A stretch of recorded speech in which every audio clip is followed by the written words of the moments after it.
Now we're rolling. The Damage Plan MMA podcast. I'm Jason. As always, my co-host, the voice of MMA in Utah, Zack Partridge. What up, dog? Look, I like how smooth that's coming out now too. Boom, Oh, yeah. just smooth.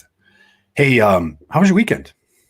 It was fun. Yeah, what'd you guys do? Our picks sucked. Oh, dude, we got hammered. I didn't even want to talk about it. We were dead right about Rozenstruik. We were right about Rozenstruik. I'm happy about that. But man, were we off on a lot of those. Some of those, for the record, were coin flips. Well, no, they weren't. There were some upsets, weren't there? Like Jordan Levitt losing to Claudio Puelles. I didn't see that coming. Yeah, Jordan Levitt, we were very wrong with that. The Zalal fight, I thought that was questionable. Judges, it was close. It was a close fight. It was a close fight. I mean, split decision's probably fair. Nailed the Fariat fight. Oh, she's a killer. She's a killer. Do we want to talk about that first, the UFC card, or do we want to talk about Logan Paul and Floyd Mayweather? Let's talk about that. Let's talk about that first. It went exactly how I thought it was going to be. It's an exhibition. I even thought, I text you and said, it's like the WWE. That's basically what it is. And I text you before the fight started and I said, I like the fight to go all 8 rounds because it would look bad if Floyd just starched him. And I'm sure there was some sort of agreement there. Not that Floyd wasn't cracking him because he gave him some shots. But I think that everybody that wagered on that fight should get a refund because that was a show. That was not a real event, and I do believe there was a gentleman's agreement. Oh, 100%. To not knock each other out. Well, I sent you that clip, and I didn't notice it watching where Floyd rocked him, and then he basically held him up. He held him up. He did. And there was a body shot, the other one too, that almost folded him. And I really feel like if Floyd wanted, he could have finished it right after that. Dude, the 5th round, it looked like it was over.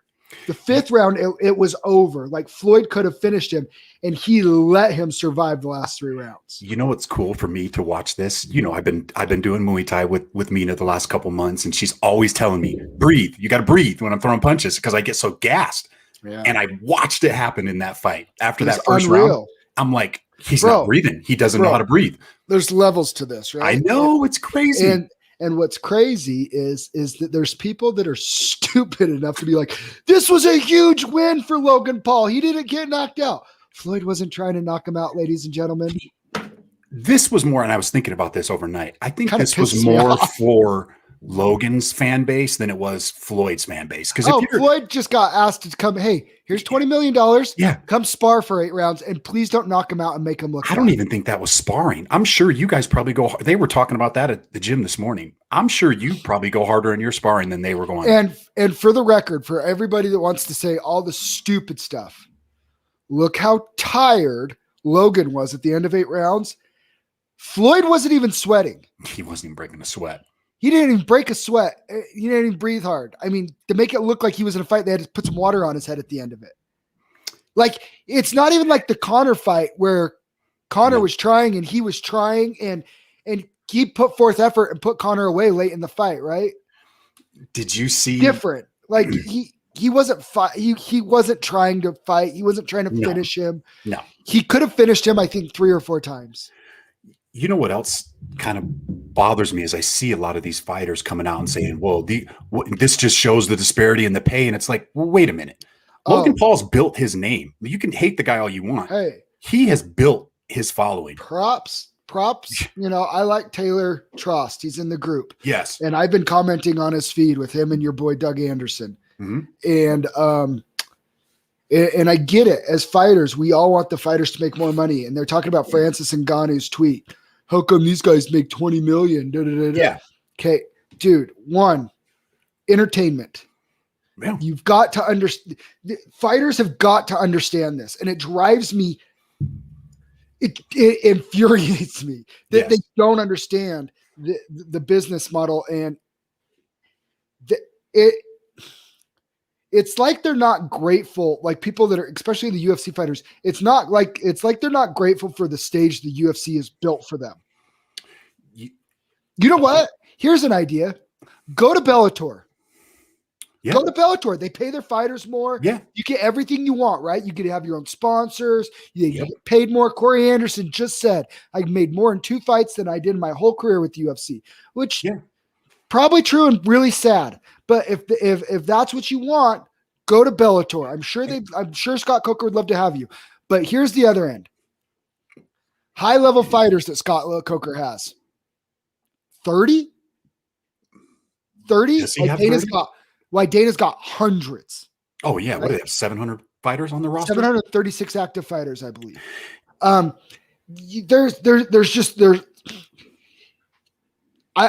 would love for fighters to make more.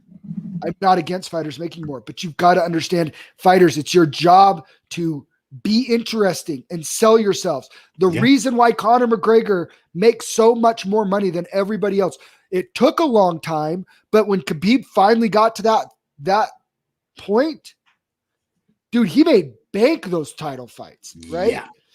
Francis, if he keeps doing what he's doing, he's going to make bank. Here's the thing. Chael breaks this down beautifully.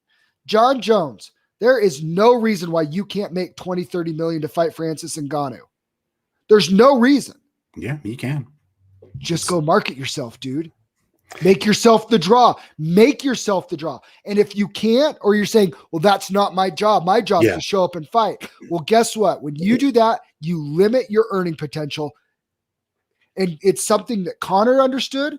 It's something that Colby Covington's understood. It's something that Chael Sonnen understood. And more young fighters are starting to understand, I have to have personality with this. If I'm just going to come in and just be the humble guy that doesn't say anything, or is only active and saying stuff when I'm in the lead up for a fight, but that's it. I'm sorry. You're not going to make. Not nowadays. You're not going to make it. Not in the social media era. And Colby Covington, he didn't understand it because he almost got cut and had to. He was going to be cut. And I think it was it Chael that said this, that mentioned when you sign with the UFC, you know what you're going to make. Like, it's laid out for your first contract. You're what, 12-12. They might probably change this. 12-12 for your first fight, 12 to show, 12 to win. Second fight, 14-14. Third fight, 16-16. And it just scales up. So you know when you sign the contract. So don't complain about the pay when you know what you're getting paid before you even sign the contract. You know what your pay is going to be. Logan Paul has 23 million people subscribed to his YouTube channel. I read something. They said last night, and I don't know if it's true, that he had like 1 billion views or something like that. Yeah. On all of his videos combined, he has over 1 billion views. Listen, it's a guy that's drawing eyeballs to himself. Conor draws eyeballs to himself. Yeah. Right? Mayweather draws eyeballs to him. Love him or hate him, you want to see him win or lose. Yep. And I messaged you about, I give Logan a little bit of credit for standing in there 8 rounds, because I give both of them credit. I don't give him credit because I'll get in the ring. I'll get in any ring anywhere in the planet for $20 million. $20 million, hell yeah. But you have to understand, he didn't luck into this. I think that's where people aren't giving them enough credit. Yeah. They worked their what's off to get to them to get, and maybe not in the gym the way that we did. I feel like too many fighters feel like I work hard, I show up prepared to fight, and I fight, and I'm not getting the respect I deserve because I only make X amount, whatever. Yeah. And they're with how hard I work, I deserve to make more. Nobody cares that you're putting in the work in the gym. That's your job. You want to go above and beyond and make more, you have to go do more work. Yeah. It is not rocket science. And it drives me crazy. All these people, Dana doesn't pay the fighters. They're greedy. They need to do this. They need to do that. No, his job is to run a company. Yeah. Yeah. And if you don't like it, ONE FC, I've heard, pays really well. Nobody cares about you over there. Just ask Demetrius Johnson and Eddie Alvarez. Yeah. Bellator pays supposedly amazing. But guess what? Name 5 champions in Bellator. You probably can't. Unless you're a diehard, you cannot. Yeah, I probably can't name 5. Verdeem, Bader, Nemkov, Lima. I mean, I can because we're you know, but you know what I mean? Like it's like one of their best rising stars is best known as Paige Van Zant's husband. They didn't even have to say his last name.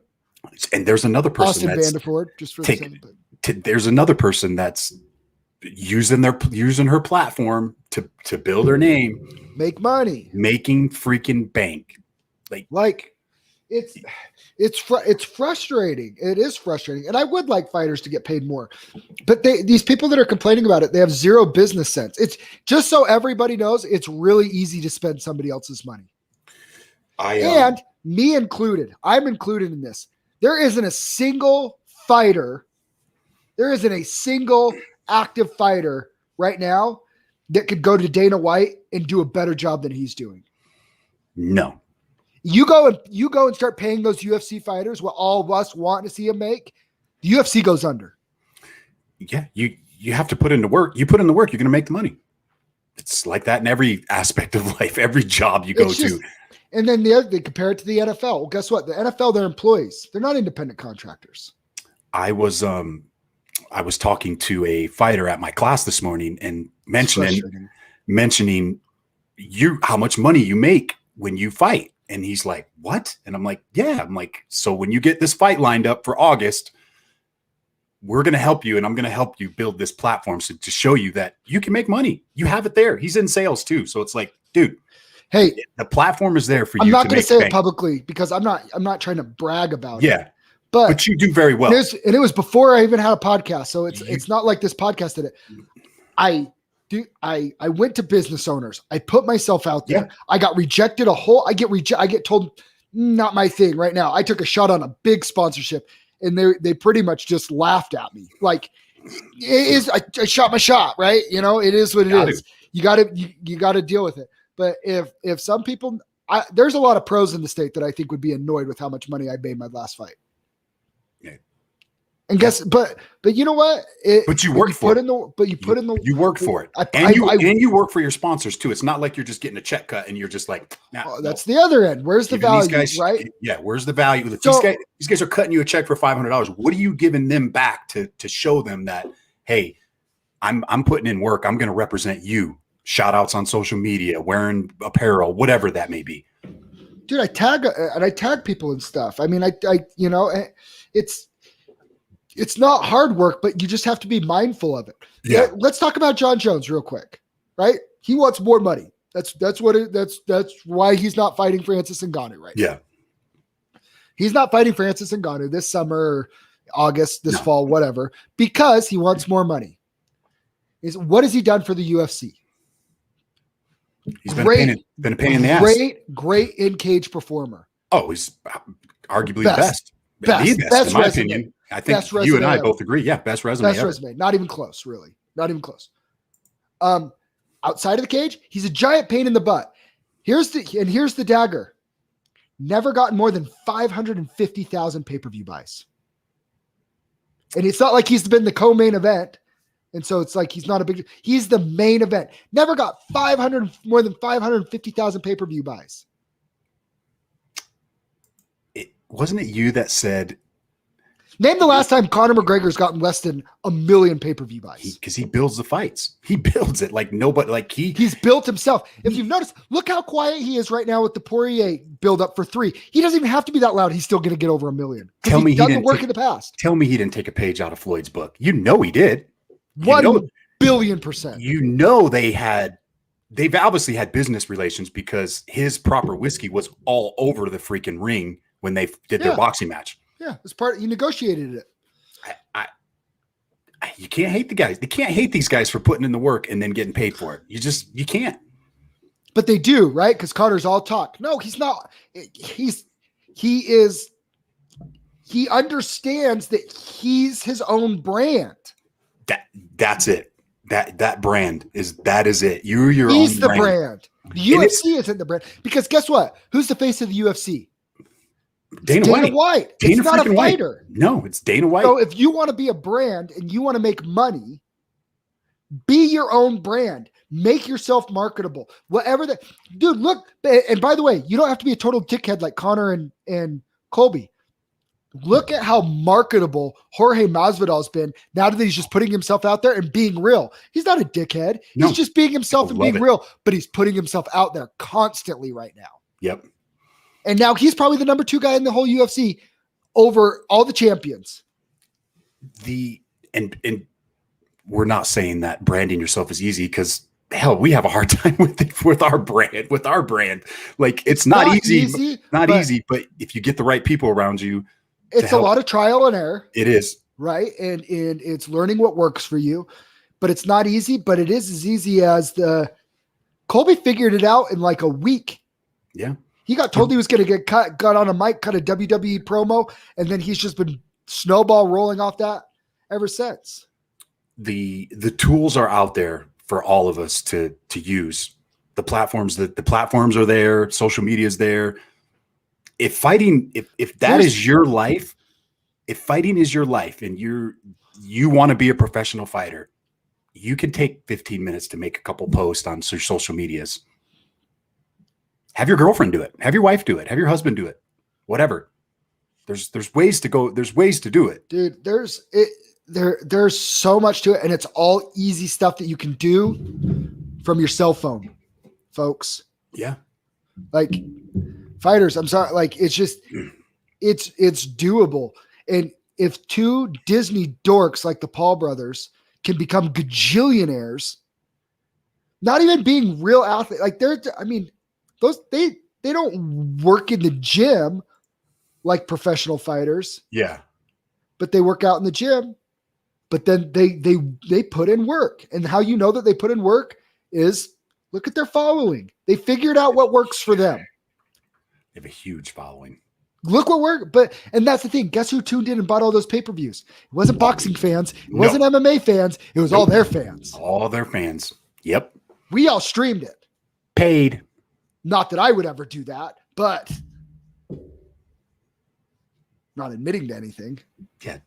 Can't confirm nor deny. Cannot confirm or deny that. But you know what I mean? Like I'm not paying. I would if I couldn't stream that, I wouldn't have paid 49 cents. If they would have said 49 cents. I would not have gone paid for that thinking that it's going to be a fight. Like you're going to see something. It was a show. It's a WWE show. There was a good boxing match on there. Chad Ochocinco. No, well, that one was kind of entertaining watching him get dropped. No, there was one after his fight. And I can't remember the name of the 2 guys, but man, that was a war. That was a good fight. But to pay for that, like, what did you expect to see? Did people really think Paul was going to knock out Floyd Mayweather? I'm sorry. Yes, there was people that did. There was. And here's the other thing. This isn't Jake Paul fighting T Wood Jake Wood. Like, there is a legit chance that Jake Paul knocks out T Wood. Yeah. Yeah. There was no chance Logan Paul. You had to think you get 2 guys that are multi-millionaires and both guys have followings. So you got to think there was some kind of agreement like, hey man, like we're not in here to make each other look bad. Yeah. Just, you can crack me a few times. Just try not to, you know what I mean? Like there had to be something. Hold me up. Like, hey, the kid's got heart. I'll give him that. He has heart to get in there and do that and to, spar 8 rounds for $20 million. Dude. Good for him. Yeah. Way good for him. I don't hate it. You can't hate on the hustle. I just would never pay for it. No. Because it's not for me. And that's okay. It's not for everybody. But again, if you're a fighter and you're like, why are they making more money and this and that? And comparing it to the NFL. Do you realize that the NFL, the players, like all that money that they make, they get fined if they don't show up to practice. They get cut. And if they get injured, they just get cut. Yeah. Right. And all this stuff. If you're a fighter, you fight and you get injured, like UFC will sit around. They'll let you take a 2-year layoff while you're getting right. Go take another job somewhere else. You know what I mean? Like it's just different. It's not comparable. It's just not comparable. And mainstream, how long has the NFL has been around since the 1960s? Look how long it's taken them to get pensions and healthcare and stuff like that. It took them 50 plus years to get that stuff. Yep. 40, 50 years. And it'll probably happen sooner in the UFC. We are like, what, 8, 10 years into like it being a mainstream sport. Now it's on Fox and ESPN. Yeah. First Fox, now ESPN. You know what I mean? It's like, come on, guys. Like, the sport's still a baby. And I know the UFC is making a bunch of money, but go look at how much they're reinvesting back into the business and in the fighters with those PI centers across the world. You could move. Yeah. You could go move to Vegas and basically live at the freaking PI center for free. Food, top-notch trainers. Like I listen to podcasts for their dietitians that are down there and their strength and conditioning coaches. Like they're not just bringing in scrubs from freaking 24-hour fitness or Vasa fitness to come to train these guys. Nothing against those guys. I know your little online certifications are great because I have them too, but you're not training world-class athletes. They have top-of-the-line trainers there for you 24/7. If you're that committed, pack your bags, get down there and get on it. Well, look at all the fighters too that are just down there that use those resources. We've been following a lot. I've been following Jon Strickland a lot since the fights, getting to meet him at the Maverick Center at the Fierce fights. Dude, they're at Extreme Couture. They're at Syndicate. They're at all these gyms and they're all working out with each other and they're all at the UFC PI and like there's resources that are there for them. Look at prime example. Look at Aleko, moves from Ohio to go down to Vegas so he can train full time. But that's the thing. Those Bellator athletes, they don't have that. Yeah. The UFC, nobody else has that. Yeah, it's crazy, man. But the tools are out there. Social media is out there. We just brought on somebody to help us with our marketing. What's the first thing he said? You guys have TikTok? Do you have Snapchat? Like, get it, download it, down stuff. Got to be active. And both of us are like, I don't want to do that crap. Like, I don't want to do it. I hate it. But look at and I'll say this too. Look at Jon Strickland. He posts on his Instagram story constantly telling little life stories and things like that. And I just think he's genuinely being himself. And one, I'm a Uriah Hall fan. Yeah. But two, it's made me so like I will tune into every single Jon Strickland fight now because he's entertaining. I know who he is as a person. Yeah. You just got to put yourself out there a little bit more, man. Got to get it out there. The UFC embeddeds aren't enough. That's the UFC doing their stuff. Like, you got to be your own brand and put yourself out there. Sean O'Malley cut a check from Reebok for selling all of his kits or whatever. When he realized how much he made, he said, screw that. Opened up his own website, came up with his own clothing line. He said, don't buy it from the UFC. Go buy it there. Dude, he's making bank off selling his shirts. Yep. Like, there's nothing in the UFC contract that says that you can't go make your own clothing line. I don't know, but I think Damage Plan needs to maybe start a management company and help some of these guys. Just saying, Zach. That would be a great idea. Help some of these local fighters make some money. It's a win-win for everybody. Call me. It's a win for the promoters, win for us. It's a win for them. We all happy. Yeah, I mean, there's just little things. I had a fighter that's been on this podcast finally reach out to me. He's fighting here in a couple of weeks. And he said, hey, you mentioned before you could help fighters. And I said, yeah, I mean, we're only 2 weeks out. So like a little more notice would be cool. But like, there's stuff that you can do. I mean, dude, if you have anybody, this is my free tip. Yeah.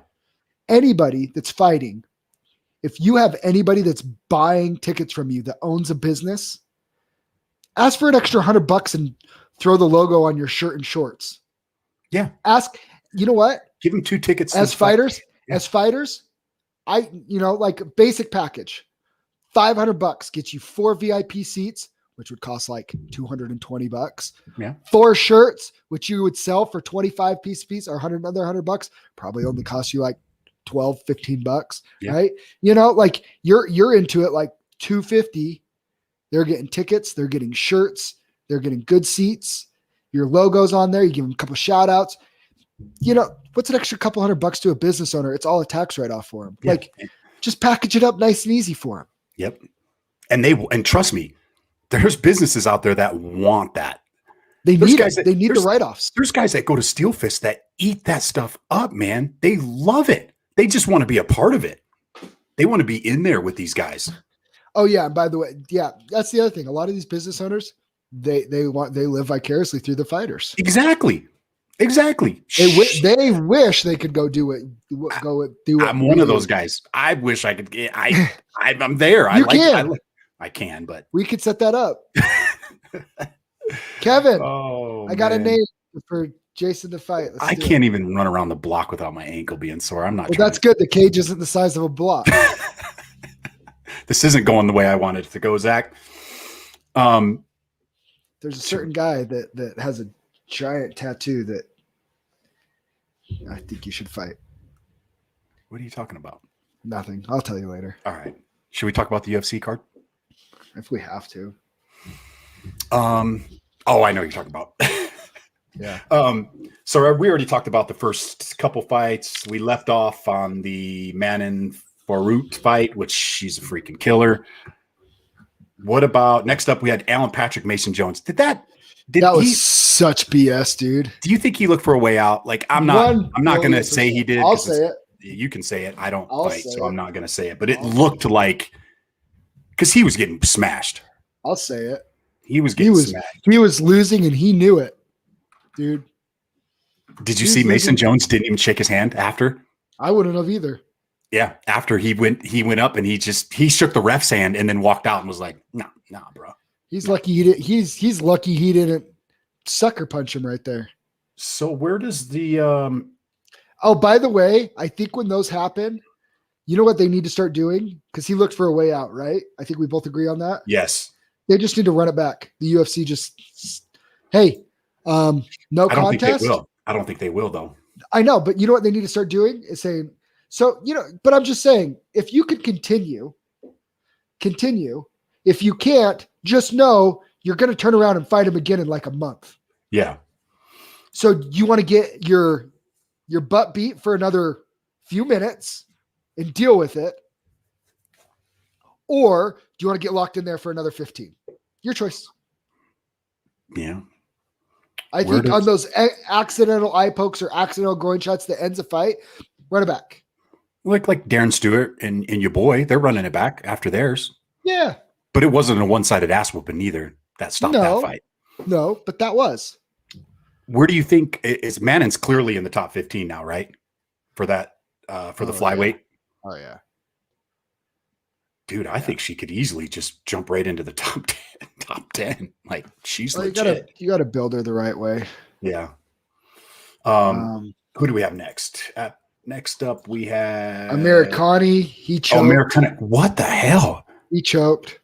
I was cautious on that one too, and I ended up picking him. And I wasn't. He choked.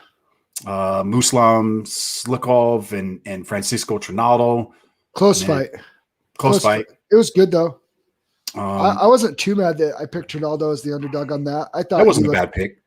I wasn't too mad about that. I was right about Montana De La Rosa. What about Latifi and Bozer? Man, where's that on my split decision? It was right. It's right under De La Rosa. Oh, there it is. Yeah. Yeah, didn't like that.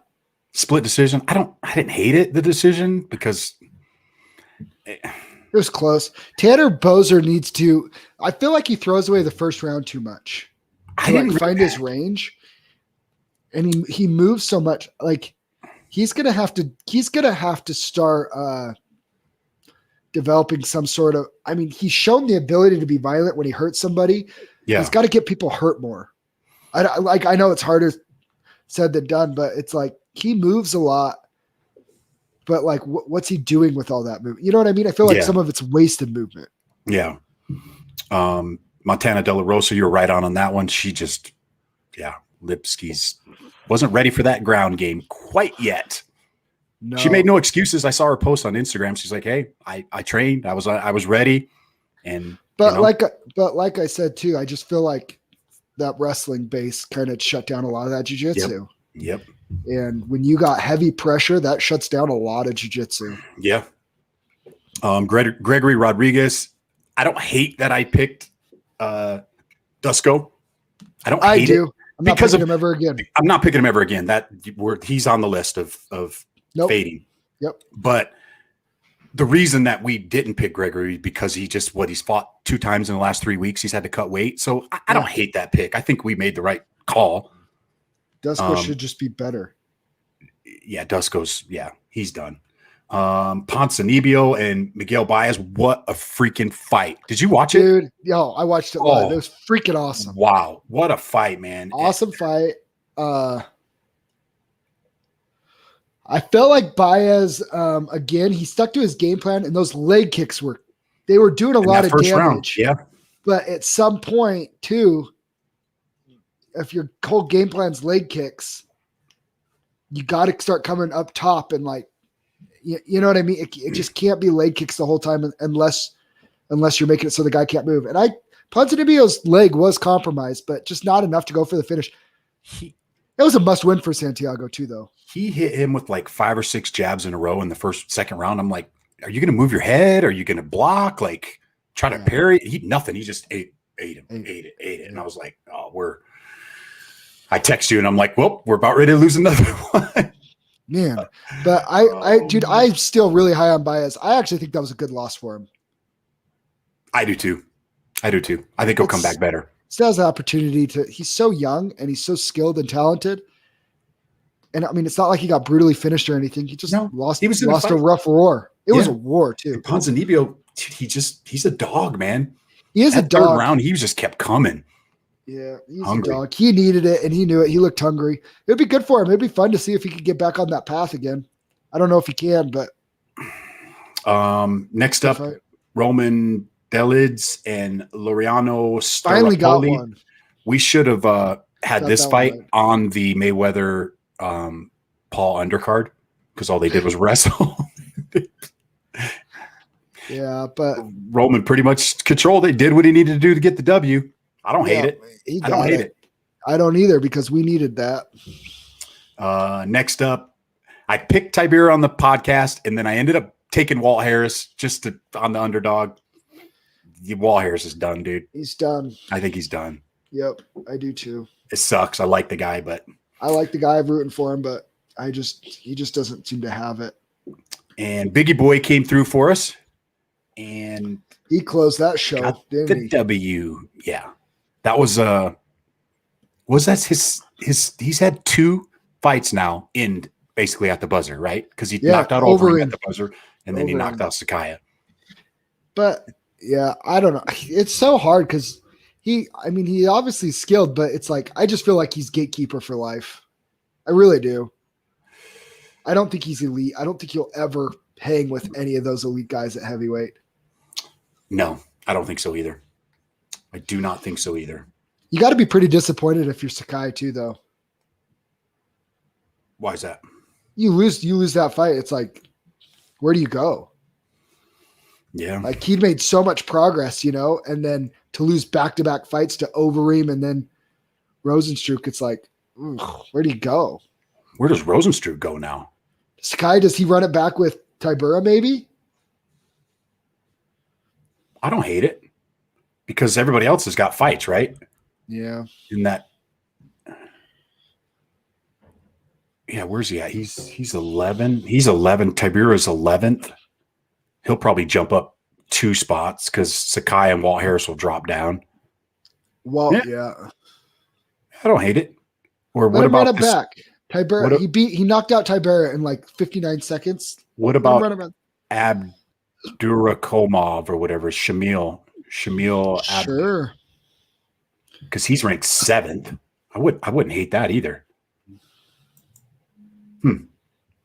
He's got options. Dude, we got a great week of fights coming up this week too. Rozenstruik and Curtis Blades. How about that? Doesn't Curtis have a fight? Does he? He's fighting Curtis. I could have swore he was fighting somebody. Let me pull it up. I don't think so. I got it. I'm getting it up. Razor Blades. Yeah. Nope. He's not. You're right. He just lost to Derek Lewis. Okay. I like it. I like that. Curtis Blades. That's probably the fight. Yeah. Rozenstruik's at 6. Volkov is fighting Gain. That's going to be a banging fight. Is it? I think it's going to be a good fight. Volkov and Gain. I think it's going to be a good fight. We're going to find out if Gain's the real deal. Because I kind of think Volkov's the real deal right now. I like Gane.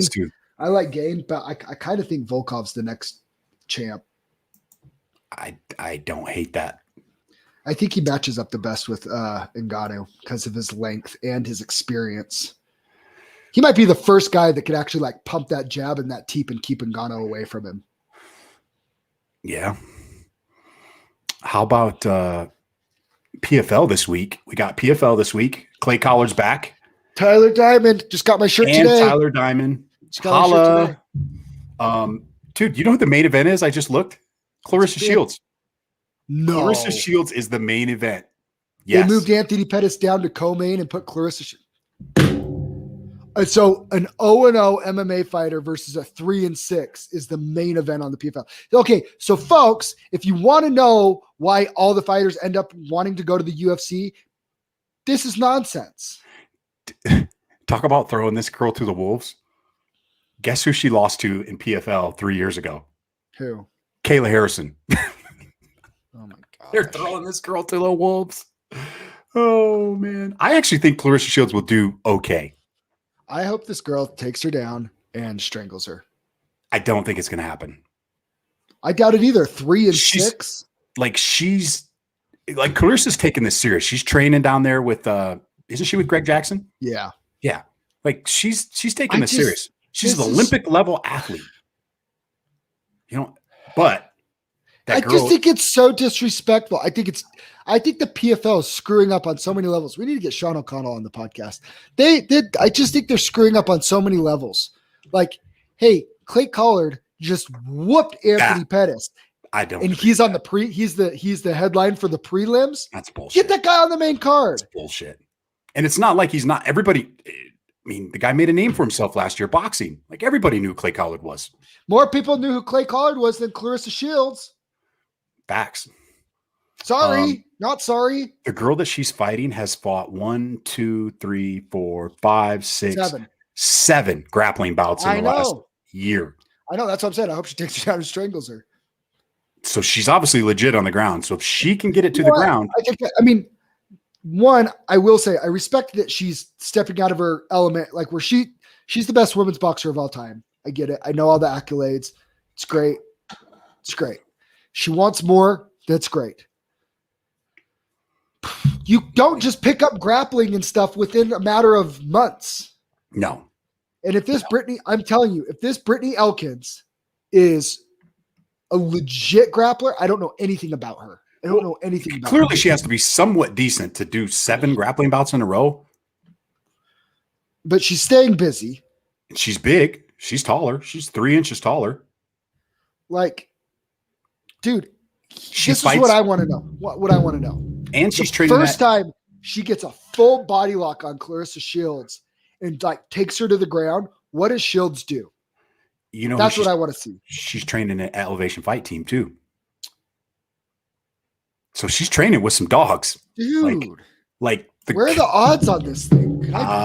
Clarissa Shields is a heavy favorite. I bet she is. I'm all in on this other girl. I'm all in on this other girl. That's what I'm saying. I'm all in on this other girl. You got to throw $10 on it. I'm throwing $10. Because she's probably what? Plus 1,000? Plus 375 is the comeback. I'm betting against my girl from Flint. I'm sorry. She's not your girl. You don't even like her. I'm not a huge fan of hers. Neither am I. I don't like her at all. She annoys me. I tried to listen to her podcast on Joe Rogan, and I can't do it.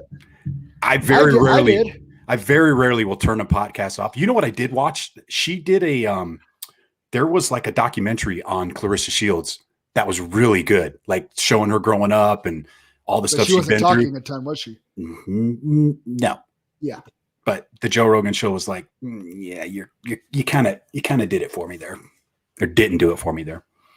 And then after PFL, we got Bellator. Douglas Lima's fighting that Yaroslav Amosov. That guy's supposed to be a killer, dude. Yeah, but you know who else is a killer? Lima. So the guy he's fighting, 25-0. They're both title fights. It says he's a champion too. What's he the champion of? I don't know.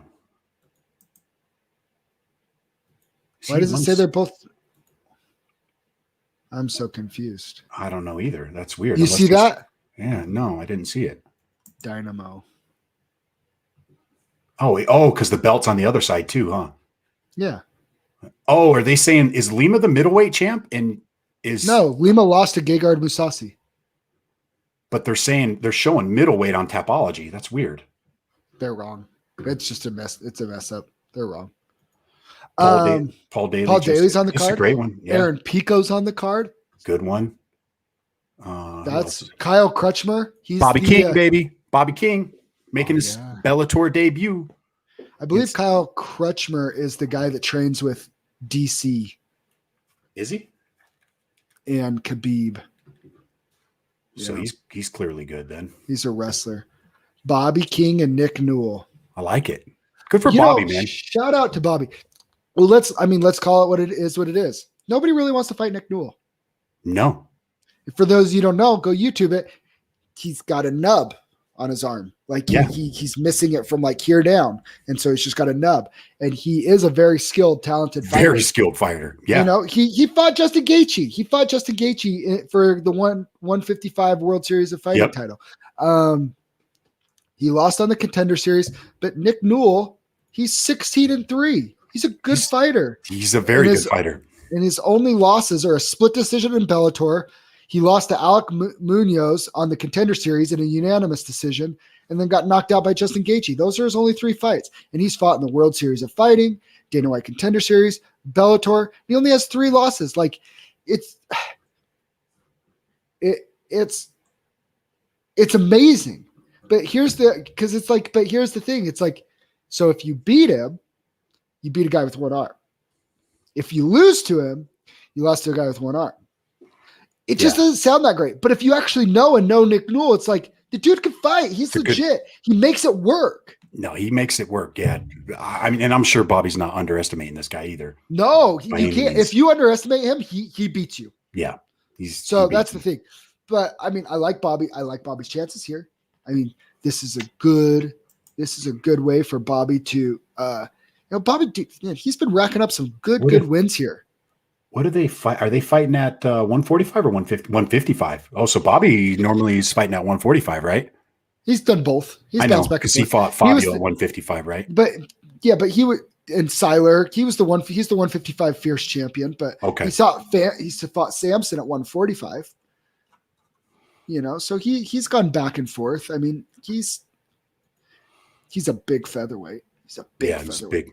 So shout out Bobby. I that would be awesome if he could love to see him get the W. Get in there and get that W. But like for those that don't know, like if it doesn't go Bobby's way for whatever reason, I anticipate that it will. But if it doesn't for whatever way, like Nick Newell's legit, dude. Like should have kicked Justin Gaethje, and he wanted to get in the UFC so bad, and Dana was like, "Man, this is a hard sport." Like Dana he wasn't that insensitive about it, but he was just being the reality of it. He's like, "This is the toughest organization in the world. Like you only have one arm, dude." Like. And so Dana's like, cool, I'll give you the same shot I give a bunch of upcoming contenders. Dana White Contender Series. Yeah. And Alex Munoz beat him pretty soundly in a unanimous decision, so. Yeah, fun week, man. We got a really fun week of fights. Then Alex Munoz goes down and to beat Cowboy Cerrone, so it's like good for him. No, different Alex Munoz. My bad. Yeah. My bad. And then we got UFC 263 Saturday night. Early predictions? You giving us an early prediction? I'm going to give you one early prediction. Okay. Leon Edwards embarrasses Nate Diaz. Embarrasses? I'm not going to say, embarrasses. That's probably a strong word. He's going to do what Jorge Masvidal did, maybe even a little worse. So just like blanks him? He's going to blank him. I don't see a way for Diaz to. So. Oh my gosh. Unless it is a 5-round fight. I will say that may play a little bit into Diaz's hands in the later rounds. So wild to be. It's not even a co-main event. It's a 5-round fight. Why do you think that is? Because it's Nate? I mean, yeah, it's Nate Diaz, dude. Stockton, 209. Why would is it 209? That's Stockton zip code. I didn't know. I thought 208's Idaho. I'm thinking of Boise, Idaho. Boise, Idaho representing. Boise slap. I don't see, and the odds say it that way too. I don't see Nate having a chance here. So the only thing that I think that the only way, I mean, great for Leon Edwards. Like, could you ask for a better opponent? Pretty much, like, if he is who he says he is, he should mop him, right? And 2, it gives him that star power. I mean, literally. And then here's the thing that blows my mind beyond anything. Everybody loses their mind saying Conor doesn't deserve to be one fight away from the title and this and that and whatever. At least he used to be a champion. Nate Diaz has never even fought for a belt. He wins this fight. He could very well be. He fights the winner of Colby Usman. Crazy. It's crazy. He 100% does. It is crazy to think that. This card is freaking stacked. Yeah. Okay, Paul Craig, Jamal Hill, stoked for that. They've been going back and forth at each other. Drew Dober, Brad Riddell, sign me up. Eric Anders, Darren Stewart. I know, the prelims. I mean, Lauren Murphy, JoJo Calderwood. I mean, it's a great fight. Number 1 contender fight on the prelims for that. Ilavov is back. He's 14-0 versus Hakeem Dawodu. Oh my gosh. This is just top to bottom. You could Chase Hooper's on there. Ferris Zayam against Matt Luigi. Frivola. Love watching him fight. Top to bottom stacked. There's like one fight that I don't even care about, and that's Carlo Felipe versus Jake Collier. Other than that, like the rest of the fights are pretty awesome. And that's the first fight of the night, though, too. You're starting the card out with some freaking heavyweights banging because you know they're going to bang. Well, they're both going to gas out. Carlos Felipe wins that in like a round. You think so? Think he knocks him out? Yeah. Okay, you ready for my prediction? I'm with El Jefe here. Brandon Moreno's the new flyweight champ. You think so? You and Jeff. Yeah. You and Jeff think. Yeah. I love Brandon Moreno. I'm just sticking to it. I called it like a year ago. Like Brandon Moreno's the guy.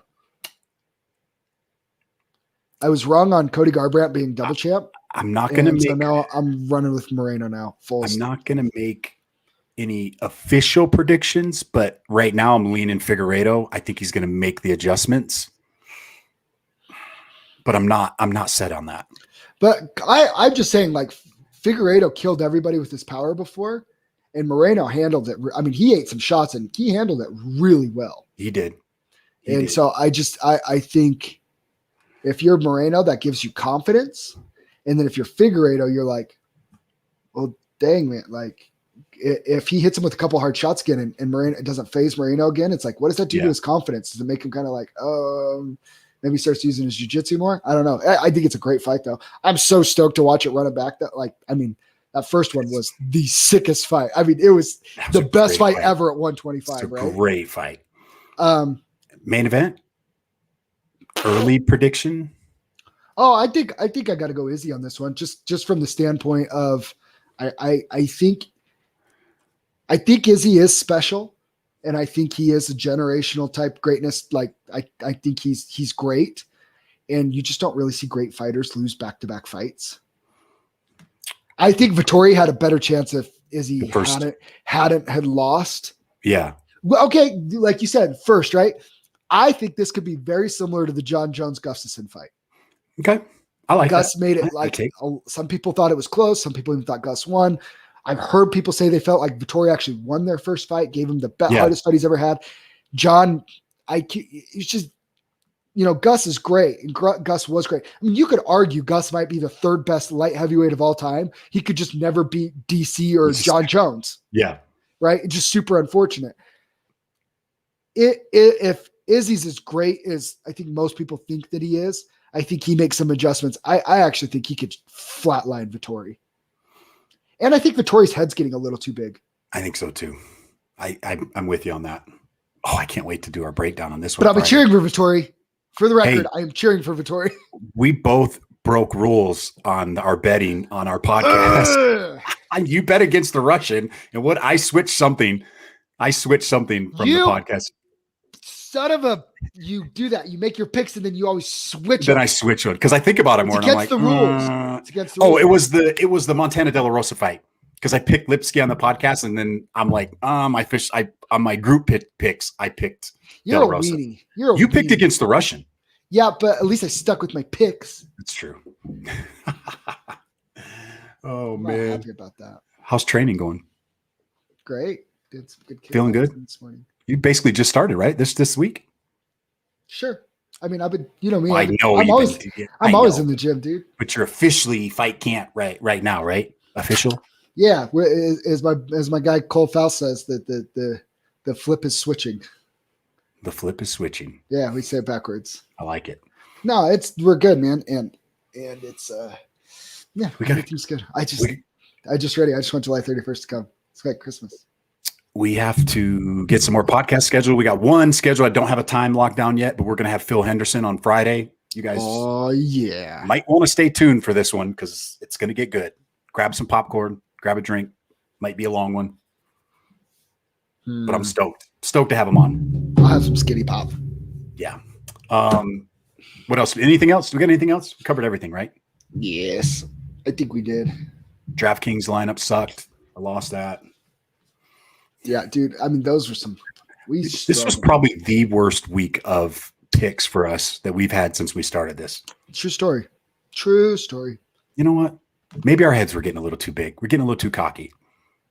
No 10-unit max plays here, sir. No, definitely not. All right. Until Friday, folks. Hey, you ready? Yeah. What up? The parlay of all parlays. Bilal Muhammad, Leon Edwards, Israel Adesanya Saturday.